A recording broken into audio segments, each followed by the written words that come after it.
Today is our last day on the Indonesian island of Lombok. It's somehow famous for its nature, and that's what we're gonna try to do today. Maximize our intake of the Lombok nature.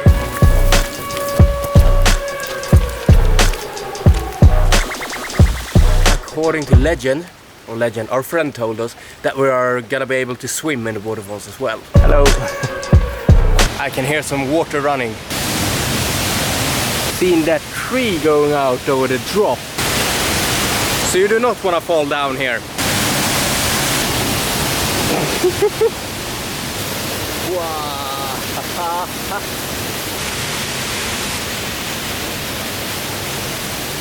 Just be careful, that looks really slippery.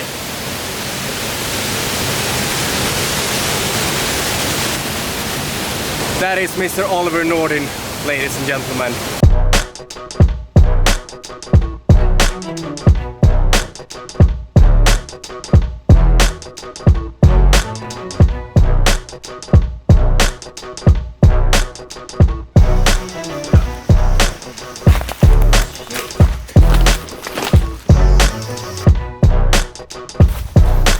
Bananas. I can't recommend anyone doing this. It's not entirely easy to get here. So the road we took through the forest and all was totally unnecessary. There was a better road all along, but the better road is always the boring road. So yeah, I'm happy we ended up in the forest. I saw a snake, freaked out a little bit too much, so I forgot where the record button on the camera was. But it's under, we saw the tree, probably a much better way than this man-made road. If you're only here for the title of the video, just skip to the pinned number down in the comments.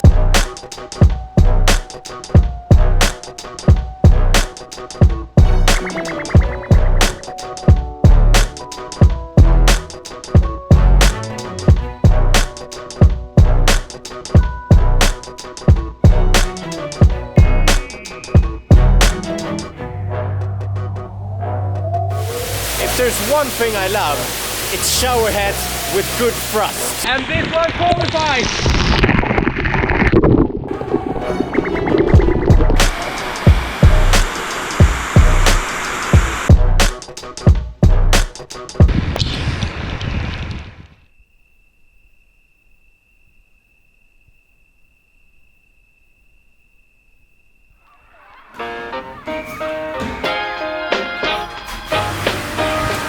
Okay, this place was too loud to cover this topic.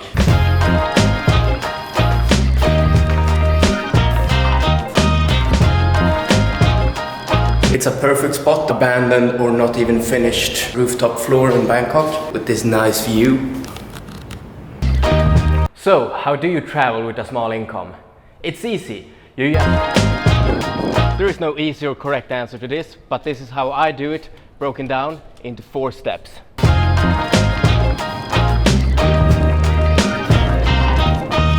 Quick info, I know I make way less than the average 25-year-old, but still I manage to travel a lot, and this is how. So point number 1, common misconception, you need to have a big income in order to be able to travel, which is wrong. Income matters, but it only matters to a certain extent, and there's way more important stuff than having a big income. Step number 2, the most important one, expenses. Everybody has them, but that is also the one thing we want to get rid of as much as possible. This is also the reason why your income is not the most important one, because even if you have a big salary, if you have a lot of expenses, then that salary doesn't matter.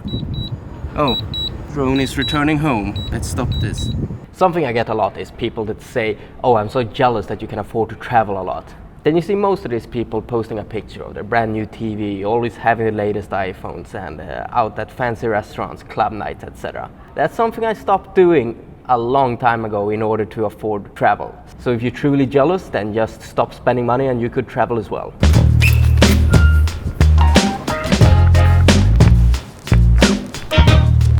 Obviously, there's no right and wrong here. This is just how I do it and my thoughts about it. I cut out pretty much all my expenses except the ones that are needed for my survival. And same with activities for fun. But when I have some fun, I go out, climb a rooftop or jump some bridge or whatever, and it doesn't cost me a dime. And the next step is pretty obvious. The money you don't spend, you save. I save all of my money at a separate bank account on a separate bank, which I don't have any card connected to, and they also have a good interest rate, which basically makes my money grow a little bit for free. The bank I use is called Avanza. It offers a lot of stuff that the traditional banks do not offer.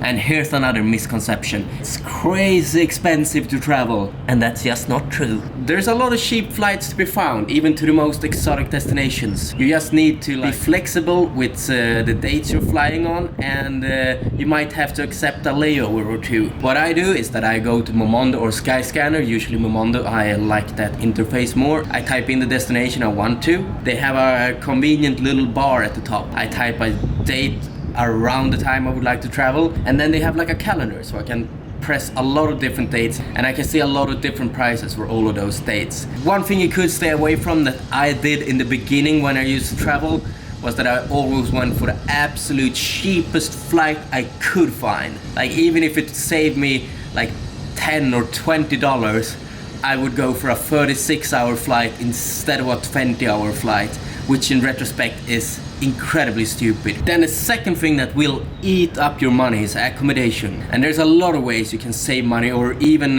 live for free. I rarely pay for accommodation. So the easiest way of living for free is to sleep outside. I can see clearly now.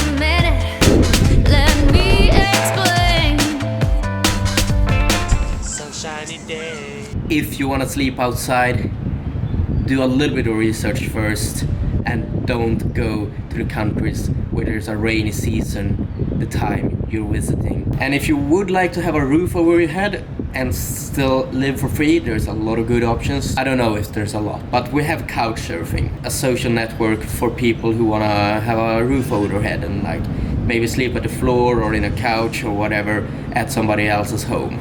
The downside is that you might not have your own keys. And one more point, but very important point, when you're out traveling, try to adapt to the local currency and the local prices. I know I made this mistake, like you come to Asia and you see the prices and you're like, oh shit, everything is so cheap, and you just buy shit you don't need. This one, almost free. That's nothing, almost nothing. This one is free. Because you know, it's super cheap anyway, so it doesn't matter. But in the end of the month, you will notice it mattered a lot. In short conclusion, number one, having a big income is not important. Number two, cut your expenses short. Three, get a savings account at a separate bank with interest rate if possible. And number four, leave your comfort zone while traveling. That is it for this Wednesday video. I hope that clarified a few questions. And as usual, I'll see you guys in the next video. Puss och kram.